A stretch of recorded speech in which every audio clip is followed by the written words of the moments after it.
ఎట్లాంటి క్లాత్ ఇది పడుతుంది ఇప్పుడు, ఎందుకంటే రెగ్యులర్గా ఇప్పుడు మనకి సమ్మర్ వచ్చింది కాబట్టి దాదాపుగా చాలామంది సో సమ్మర్కి వెరైటీగా వాడుతూ ఉంటారు. సో చిన్నపిల్లలు అయితే చాలా క్యూట్గా ఉంది. సో రూపా మేడమే స్టిచ్ చేస్తుందని విన్నా, చూద్దాం రూపా మేడం. సో ఫినిషింగ్ అయితే చాలా బాగా ఇచ్చారు. సో వీళ్ళ దగ్గర అయితే దాదాపుగా నాకు తెలిసి ఇంకా మీరు ఎక్కడికి వెళ్ళవలసిన అవసరం లేదు, టోటల్గా ఇక్కడే. సో క్లాతెస్ అన్నీ వీళ్ళ దగ్గరే కనిపిస్తున్నాయి. సో నేను ఇన్స్టిట్యూటే అనుకున్నా, బట్ బోటిక్తో పాటు సో అన్ని క్లాతులు తెచ్చి మేడం ఇక్కడే పెట్టుకున్నారు. సో వాళ్ళు బయటకు వెళ్ళకుండా ఇక్కడే క్లాతెస్ కొనుక్కోవాలి. ఎవరైనా వస్తే సో ఇక్కడే ఇంకా క్లాత్ కొని ఇక్కడే స్టిచ్ చేయించుకొని వెళ్ళేలాగా రూపా మేడం అయితే సో చాలా నీట్గా సో ఇవన్నీ అయితే సెట్ చేయడం జరిగింది. చూద్దాం సో ఏ క్లాత్ ఎంత పడుతుంది, అసలు వీళ్ళు క్లాతులు కూడా ఎక్కడి నుండి తీసుకొస్తారు, సో వీటిని కూడా ఒకసారి మేడం మాటల్లో అడిగి తెలుసుకుందాం. ఫ్రాక్ చూసారు కదా, చాలా బాగుంది.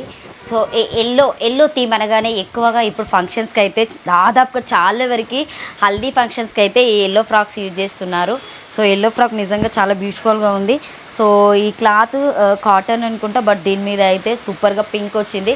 సో లేడీస్కి ఎల్లో పింక్ కాంబినేషన్ అంటే చాలా ఇష్టం. సో రూపా మేడం అయితే చాలా డిజైన్ అంటే చాలా బాగా చేశారు. ఇది హ్యాండ్స్ మాత్రం ఫినిషింగ్ చాలా బాగా వచ్చింది.